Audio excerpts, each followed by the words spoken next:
update ng bayan. Maasahan anumang panahon.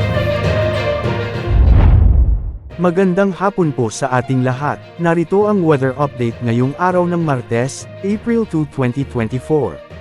Ridge ng high pressure area pa rin ang nakakaapekto sa eastern sections ng northern at central Luzon ngayong hapon at sa mga susunod na oras. Dahil sa HPA, asahan na mababa ang posibilidad na magkaroon ng malalakas na pag-ulan sa mga apektadong lugar. Samantalang patuloy na makakaapekto ang mainit na easterly sa natitirang bahagi ng ating bansa. Ito naman ang magdadala ng maaraw, mainit o maalinsangang panahon sa maraming lugar at magdadala rin ng maulap at minsay mahihinang pag-ambon sa ilang bahagi ng ating bansa. Sa natitirang bahagi ng Luzon ay asahan ang maaliwalas at mainit na panahon at mababa ang chance ng pag-ulan hanggang gabi.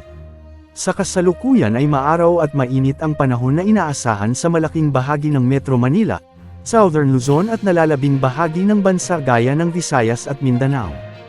Posible lamang ang ilang mga kalat-kalat na mahihinang mga pag-ulan, lalo pagsapit ng dapit hapon at gabi dahil sa mga localized thunderstorm o mahihinang isolated rains.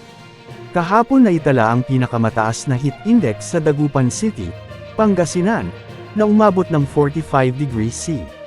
Nasa danger level na ito at posible nang maging sanhi ng heat cramps at heat stroke. Ngayong araw, posibleng makararanas pa rin ng mainit at mataas na heat index sa ilang lugar gaya ng Rojas City sa Iloilo na posibleng pumalo sa 44 degrees C. Posible namang umabot ng 43 degrees Celsius sa Dagupan City, Pangasinan, Apari, Cagayan, Aborlan, Palawan, Pili, Camarines Sur, Iloilo City at sa Dumangas, Iloilo. 42 degrees Celsius naman sa Pasay City, Romblon City, Catarman, Northern Samar at Cotabato City. Ugaliing manatili sa malilim na lugar lalo na pagsapit ng tanghali hanggang alas 3 ng hapon para makaiwas sa heat cramps at heat stroke.